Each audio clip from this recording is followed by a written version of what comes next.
Hi, welcome to Toolin Around. Guess what? I'm in my new/old truck. Normally when you see me in a truck, I'm in Christina Burton's, my talent coordinator's truck. Well, this is my truck. Yeah, I had to buy it because I was having some issues with my motorcycle, which I'll explain soon, but here's what's up with this truck. This is a 1989 GMC C1500. That's the two-wheel drive version. It's a standard cab, short bed pickup. Now, I bought it cheap. I won't say how much because this is the internet, and I could say I paid $5 for it, and the haters would go, "You're an idiot. That's not worth $1.50, you know, or whatever." So I'll spare you that. But I did pick it up cheap, and I bought it from the original owner. It's got 48,500 miles on it. Yeah, turns out the guy had a transmission problem, which I have since fixed, and he parked it. I know because he had receipts in the glove compartment for tires he bought in 2006 when this truck had 46,000 miles on it. In fact, one of those tires popped on the way home, and the guy at Costco, where I put the new tires on, said, "Man, where'd you get these things?"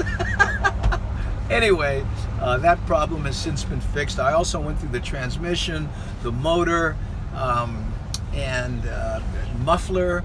I put a new gas tank in it because, you know, it'd been sitting, and, you know, the pump and all that stuff, filters and what have you. Now, I really like this truck. The only issue is it doesn't have air conditioning. So this window is open. So I'm gonna get one of those, you know, bumper stickers that says "messy hair, don't care." And hopefully the noise isn't too much of a problem. Now, the reason I had to pick this truck up was because my motorcycle, remember, I had a transmission problem, so I pulled the tranny, that was getting fixed, and in preparation of putting the transmission back in, I was, you know, messing around with stuff and noticed one of the case bolts wouldn't tighten, and it turns out that it was stripped, right? So the only way to fix a blind hole like that is to split the case. So while the cases are split, I figured, hey, why not, you know, balance the flywheels, right? And do the bearings and all the lower end stuff, because how often are you splitting your cases, right? So anyway, and while I was doing that, my buddy who's helping me do it, Bob O'Neill out there in Makaha, he needs surgery on his foot. And the shop we're doing this work in, the weather blows the roof off and rain's coming in, and anyway, down the rabbit hole, and the bike will not be ready for my June 1st tour, right, which goes to July 18th. What am I going to do? So Bob introduces me to Gary Montgomery in Arizona, and Gary says, "I got a 2000 Fat Boy you can use, no problem, man." Wow, what, are you kidding me? Great. And then he says, "Oh, and by the way, I have a 30-foot RV and a motorcycle trailer. Why don't we put the trailer on the RV? You and I'll take a little road trip together." Now, I've only talked to this guy over the phone. He's a real nice guy. We really got along, talked for hours about motorcycles, and he's hooked in to this group of people who do classic motorcycles. They have shops, they do rallies, they all have, you know, old Indians and classic, you know, Harley XAs and that type of stuff. And I meant, man, that would be some great content for Tooling Around. So that's what I'm gonna do.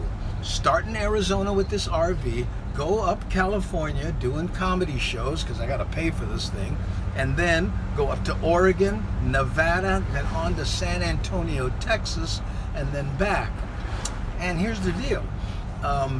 Take a look at this truck. You'll notice the paint is very funky because it sat in a yard for, I don't know, 10, 15 years.